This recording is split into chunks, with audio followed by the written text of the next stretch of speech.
and welcome back to a playthrough of Exile: Escape from the Pit. In this episode, we will well, I'm not going to say that word. We will essentially, I don't even have to say anything. We will level up because we have gained quite a lot of experience. We have a lot of skill points to spend. Probably not enough gold to spend them all, sadly, but we should be able to get more powerful, which hopefully will help with the issue. And you might be asking, what is the issue? Well, on my way down to Silver, because the only thing that I've done since last episode, which was actually about 3 weeks ago, so I'm having a little trouble remembering exactly what happened, but on the way down here, we had to fight at least 5 groups of enemies. It was a bit ridiculous. It might have been more. It was a lot of enemies to fight, and it got a little bit annoying after like the 4th time. I was a little my patience was starting to run out. As you get more powerful, though, at least in the newer games, if I recall correctly, enemies will actually not want to fight you. Like, you have the option to just let them run away. So hopefully we can get to that point soon, because it is getting really annoying having to fight so many enemies when you have no spell points and limited health. But anyway, so I'm gonna go ahead and level up and probably sell some equipment, buy some stuff, and then I'll just update you guys once I've done all of that. So I will see you in a little while.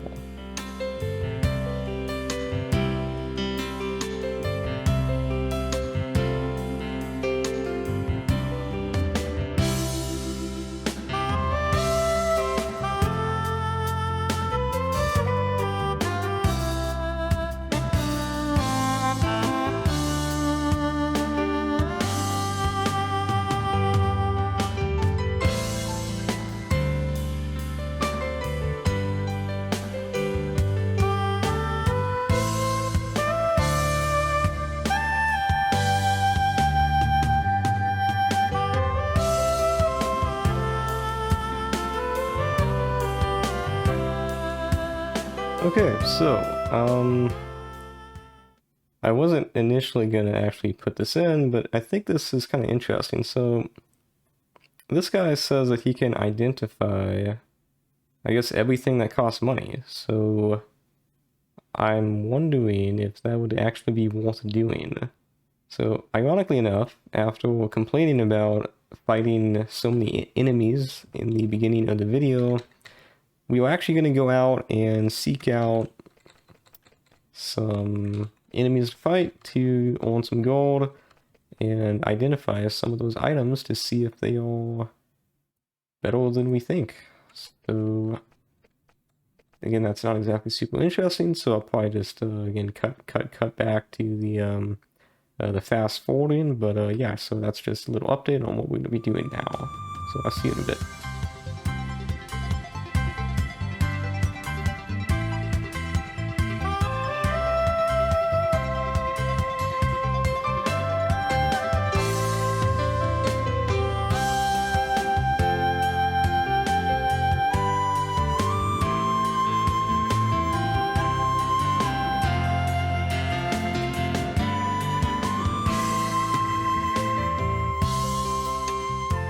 Okay, I think that is a decent amount of gold to identify with.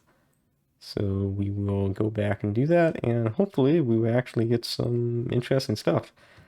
Because that's really a feature that I just keep kind of forgetting to do, because I don't know, it's just in a lot of games that I played, like kind of newer stuff, it's like they very plainly tell you that, you know, this isn't identified, you don't know what it is, so you should probably do that if you want to know if it has any value. But this game, it kind of doesn't really, I guess, explicitly say that, but I suppose it's kind of implied, because you can't really sell stuff that isn't identified, I think. But anyway, let's go ahead and select Spelunky Heal. The potion, maybe we do that. Man, let's do the broadsword, iron broadsword. I'm not sure if that increased its value or not, but we did that. The axe, bronze axe, okay. Silver gauntlets, ooh. Okay, that actually makes it a lot cooler. I don't know if silver is a lot better than iron, but maybe it is. Leather armor, I don't think this is special, but it could be. I'm probably going to actually go out and get more gold because I kind of want to know what all this is. Wow, that was a complete waste. Okay, that's upsetting. But okay, that's kind of glitched. I just save the game in case something happens. But oh, actually, you know what? We can probably sell. I don't think he buys stuff. This guy, I think, would buy stuff from us. Maybe? No, we want to sell. Ooh, wow. Okay. Okay, yeah, so identification is a really big part of the game. Yeah. I'm still like trying to learn the game, and it doesn't help that up until yesterday, which, you know, I was in school, so I just finished my finals yesterday, so I have a lot more time now, and I should be able to play the game more often, so I won't really forget as much. But yeah, so that's 400. That's really big. Okay, we can sell that for sure. Once we identify this stuff, we can probably sell it, and that kind of makes me wonder. The stone mace, I think that is identified, so maybe we can sell that. Because we already have a mace, I think, so. Ooh, should we identify the spear? See, I'm kind of confused because, like, can you equip a spear if it's not identified? I'm not entirely sure, but I guess we will find out. And then none of these characters picked anything up. So currently, you have the Iron Broadsword equipped. So what that says to me is that you can't equip stuff that you haven't identified. But okay, so the axe, who uses an axe? I don't think anybody uses axes, so actually we're gonna sell that, I think. The bronze axe. Yeah. Okay, now we have enough gold to identify the rest of all items, and hopefully we can sell some of those. Let's see. Buy. Ident. Okay, let's see what this is. Weak poison. Okay, that's probably not worth that much. That was not worth it. And, ooh, steel. That's interesting. That actually might be better than the iron broadsword because it's higher quality. I'm still not sure exactly how to figure out like what equipment is better. I might have to look at the wiki, or not the wiki, but like just whatever resources are available to figure out. But I think for now, let's equip the steel sword. Short sword? Not enough free hands. Yeah, okay, we need to unequip that. And then, I mean, I think it's better, right? Well, I suppose it would actually depend on the sale value, which he doesn't list. Okay, let's, I think I identified everything, right? Yeah, so we got weak poison. We might sell that. I haven't done anything with poison yet. I know it's good for ultras, so I should probably start doing that. because Snizzo just isn't really doing much damage. Okay, we don't need to buy stuff. Let's try to sell stuff.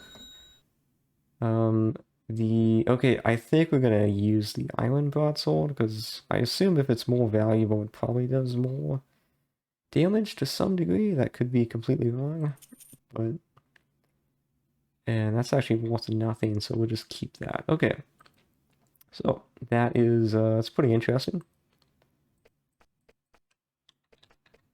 And yeah, so really now we just need to keep exploring.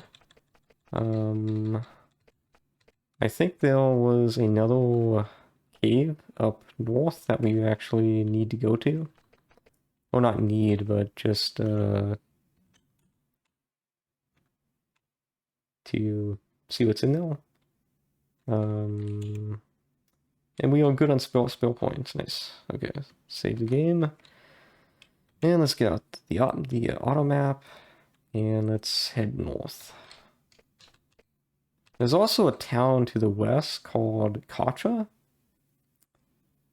Maybe I should visit there once I finish out these caves. So I think it was this one up here. No enemies so far, which is actually pretty nice. Let's see what this is. Save the game. See a homestead, head by a small lake. Smoke is rising from it. Yeah, let's approach. You approach the farm and find a rune. What is more, it's been a rune for some time. The smoke came from some sort of bonfire. You turn to leave and see bandits approaching. Oh no! And goblins and Nephilim. Okay, this actually isn't a problem. Now see, this is where the strategy comes into play. Okay, like watch this. So instead of charging in, we try to actually think and we move back. 1, 2, 3. We should probably actually move back one more space. Because I don't think that they can attack us now. Okay, let's play this smart because that's how you get better at the game, is you try to learn from your mistakes. That's what we tried to learn in episode, I think it was 3 or 4, where we took on the bandit fort and basically just got completely destroyed.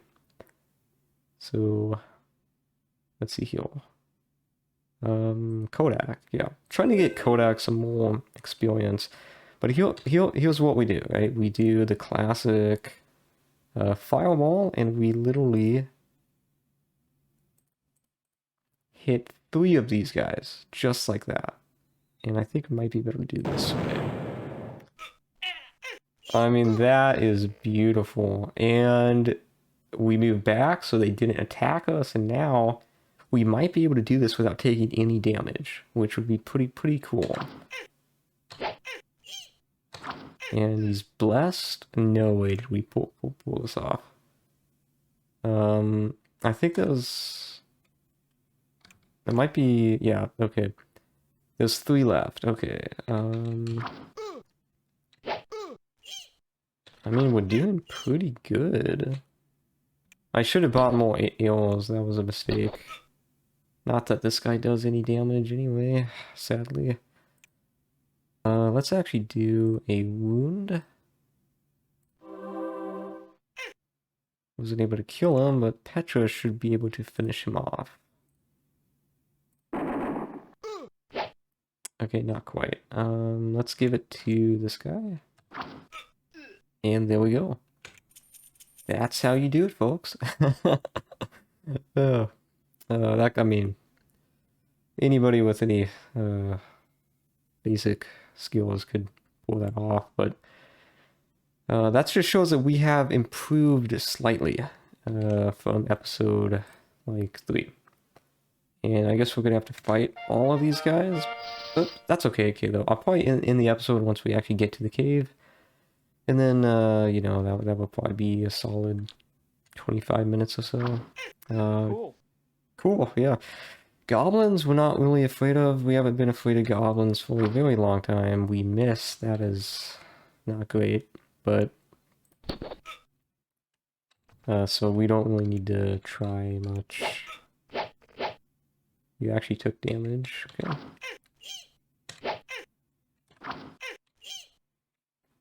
Okay, can you kill a goblin? Alright, okay. You actually did it. I'm impressed. And you did it again! Just as I was saying that he couldn't kill anything, he does it twice. I'm pretty happy with that.